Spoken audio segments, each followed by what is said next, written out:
El vínculo impensable es una historia que aborda una problemática muy común, que es la violencia sexual. Y esta la voy trabajando a través de una historia en la que Magdalena, con sus 15 años, vive abuso sexual en su casa, decide escapar y en el transcurso pasa una serie de explotaciones y el sufrimiento que muchos de los migrantes van viviendo a lo largo del camino. Y trata de un drama familiar en el que dos mujeres se van a reencontrar en la medida que se revela un secreto. Es un secreto que surge a través de un pacto entre la madre de Magdalena, la protagonista principal de la novela, la tía y la abuela. Y esa novela habla de mucho entre valores que son reales y valores que están basados más que nada en los tabúes, en los prejuicios, en los miedos, en el salvar la imagen que tiene la familia en este caso particular. Es una historia que principalmente aborda el abuso sexual y la trata de personas. Es una historia cruda, no lo puedo negar, es bastante, confronta al lector a lo largo de la lectura en horrores que tienen que ver con la trata de personas.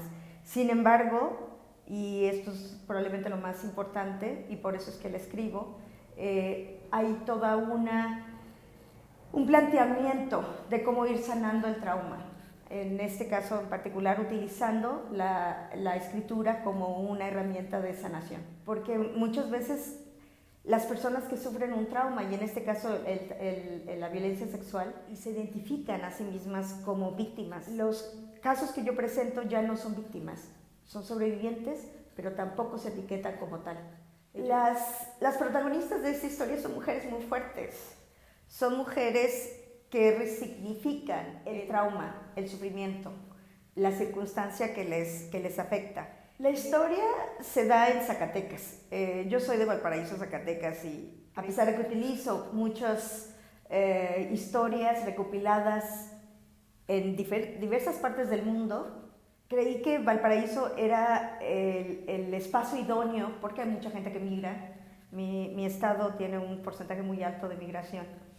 Y porque eso me permitía también ir conociendo o atribuyéndole a los personajes una serie de características muy reales, desde los modismos, los chistes que allá les llaman charritas,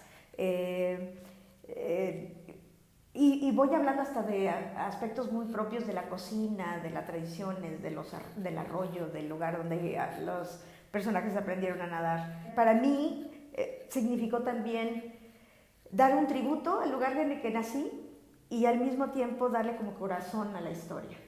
Yo estudié pedagogía y una maestría de psicoterapia.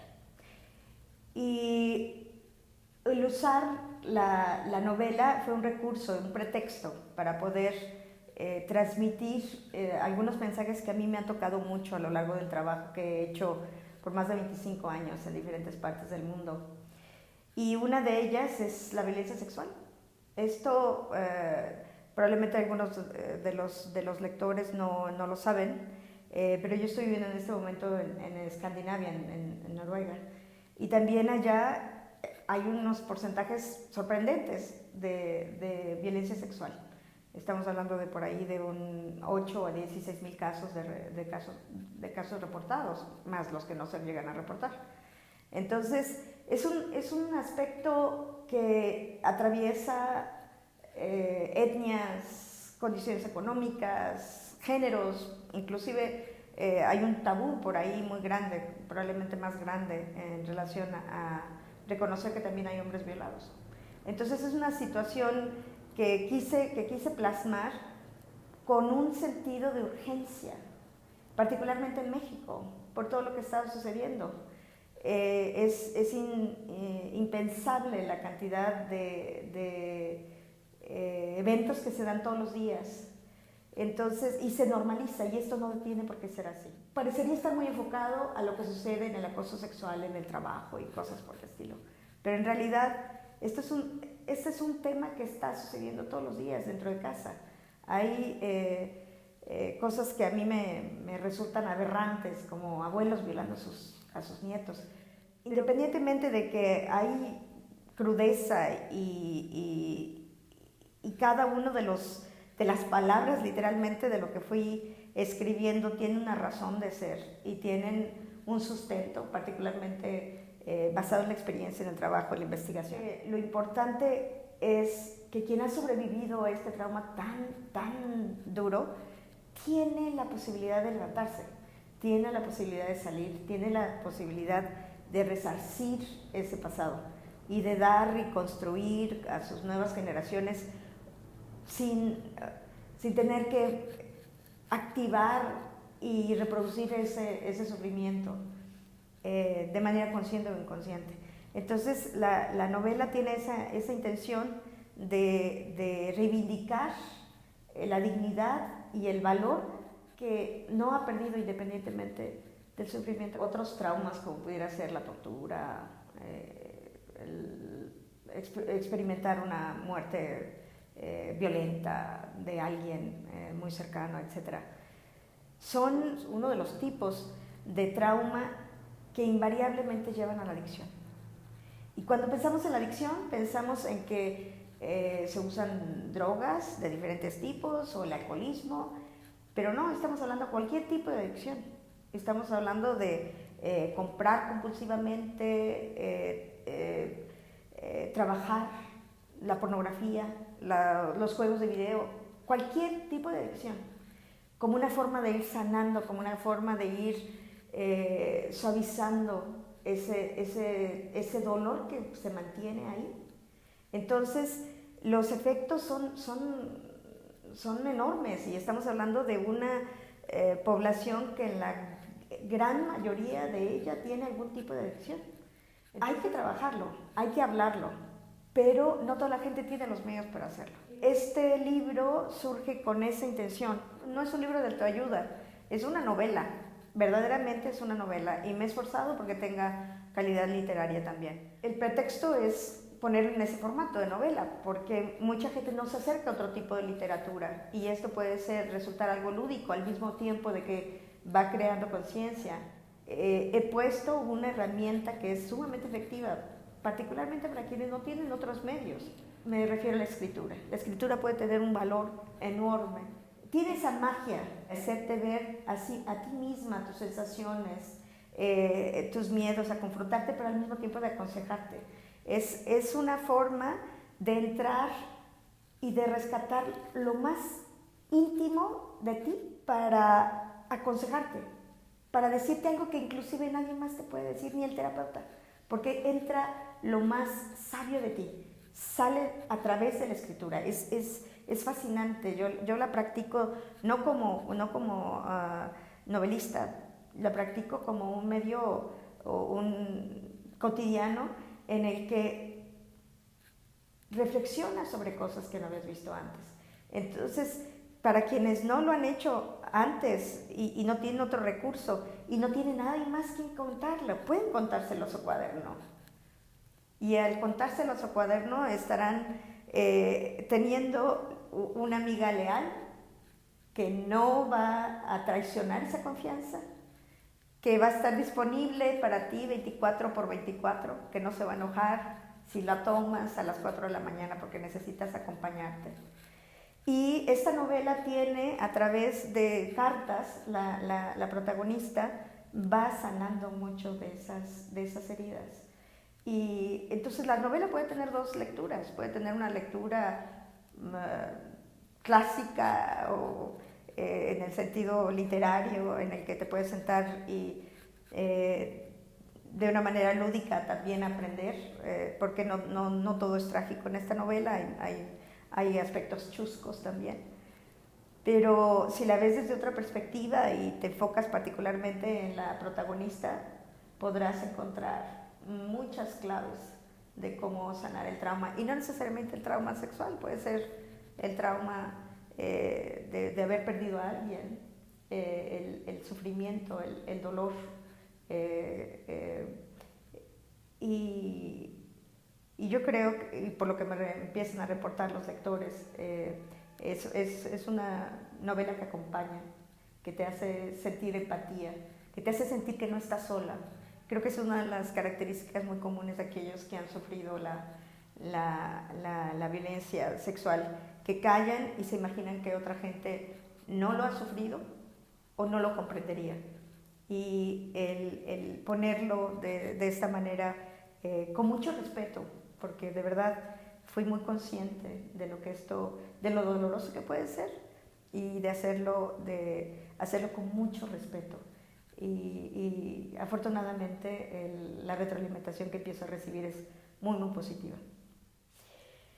Mira, sería muy arrogante si yo te digo que a través de esta novela alguien va a poder encontrar la solución y superar todo el trauma y mejorar emocionalmente y sanar todo lo que tenga que sanar y todas esas heridas.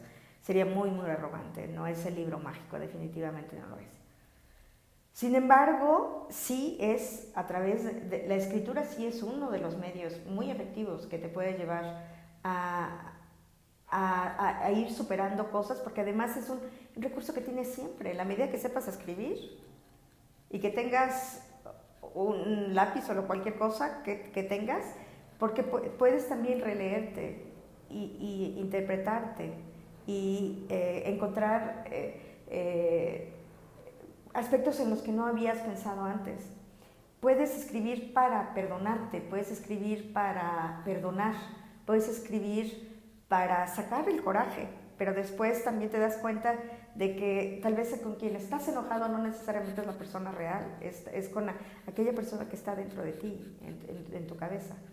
Entonces hay muchos recursos, por eso traté de poner diferentes escenarios en los que Magdalena va escribiendo, y estos pueden servir como un indicativo. ¿Es científico? Bueno, te diré que la psicoterapia, y todo el mundo lo sabe, Freud es el padre de la psicoterapia, él lo utilizaba, él les pedía a sus pacientes que escribieran. Entonces, claro que tiene un significado, tiene una función muy particular que no tienen otras técnicas, porque además no estás dependiendo del terapeuta, estás dependiendo de un recurso que está bajo tu control. Claro que puede ayudar una guía, pero cuando no se tiene, cuando no hay nadie más que te pueda escuchar, cuando no puedes pagar un terapeuta, es lo mínimo que puedes hacer. Y mucha gente no sabe que es un recurso literalmente infinito. Hay un aspecto muy particular que yo tuve la oportunidad de escribir y de desarrollar, porque recientemente, estando en Estocolmo, se reveló un estudio que es importantísimo. Un gran porcentaje de las sobrevivientes de la violencia sexual se paralizan en el acto. Literalmente hay una reacción de que el miedo las lleva a paralizarse. Hasta en un 70% de las que fueron entrevistadas, de más de 250 sobrevivientes, experimentaron algún nivel de parálisis motor. Pero de esas, el 48% tuvo el 100% de parálisis. Entonces, yo creo que al revelar información a la que mucha gente no tiene acceso, es liberarla de un peso, es liberarla de saber que no es porque ella lo quería inconscientemente, no es algo que ella se estaba buscando, como toda la gente la acusa o lo acusa, porque puede ser también un varón el que fue violado. Y es el saberlo te empodera, el saber que no fue tu culpa, el saber que el hecho de no haber corrido, de no haber gritado, de no haber golpeado, no estuvo bajo tu control. Eso es algo completamente fuera de control de cualquier persona, porque la parte del cerebro que se activa en ese momento es lo que le llaman el cerebro reptiliano, y eso tiene que ver con la sobrevivencia. No está bajo la parte del cerebro que puede discernir. Se activa en una centésima de segundo. No tienes control sobre eso. Y esto empodera a la persona que lo sabe, para quienes reaccionaron de esa manera, pero también espero que eduque a muchos otros que están culpando a los sobrevivientes de la violencia sexual. El asunto de la violencia de género es algo muy personal, es algo que vi desde pequeña en mi entorno. Entonces, ya tenía yo ese interés, pero fue particularmente después de que llegué a Chiapas y empecé a trabajar para un programa con refugiadas guatemaltecas, que me enfrenté con el enfoque de género. Y esto me movió, me transformó, y cuando dejo Chiapas y me voy después a Mozambique, llevo toda una inquietud de aprender sus tradiciones, y me pude dar cuenta de que lo que cambia es la forma, pero el fondo es el mismo. Las intenciones siempre tienen que ver con el abuso del poder y el abusar de quien es más vulnerable que tú. Además de Mozambique, estuve trabajando en la ex Unión Soviética, en el Caribe, en México. Actualmente estoy de vuelta en Noruega y puedo colaborar con algunas organizaciones que están trabajando con la violencia de género. Pero he tenido la oportunidad de hacer consultorías en México, en Honduras, y toda esta gama de información. He tratado de ser coherente y al mismo tiempo de enriquecer la información que voy presentando en mi trabajo, en mi obra literaria. Definitivamente hay que informar. Tenemos que informarnos y tenemos que superar y desvelar los mitos y el paradigma, como el hecho de que las mujeres que son trabajadoras sexuales o prostitutas, como le quieran llamar, que están disfrutando de hacer ese trabajo, que es un dinero fácil.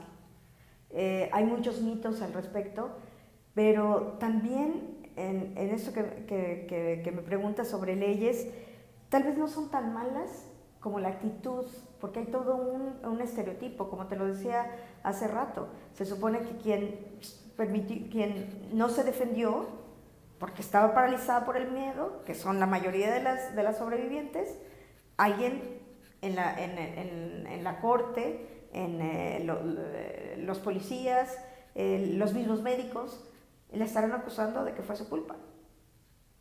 Tenemos que cambiar ese paradigma. No es la culpa de la persona que ha sido violada, no es la culpa de alguien que está con minifalda, está comprobadísimo. Hay personas de la tercera edad que son violadas, hay personas discapacitadas que son violadas, hay bebés de 4 meses que han sido violados. No tiene que ver con la manera en que la persona está vestida. Ya basta de ese mito, basta de esa acusación. No tiene que ver con eso. Tiene que ver, sí, con una actitud muy machista, y que es el sentirse con el derecho por encima de, y los medios de comunicación también favorecen mucho estas situaciones, cosifican a la mujer.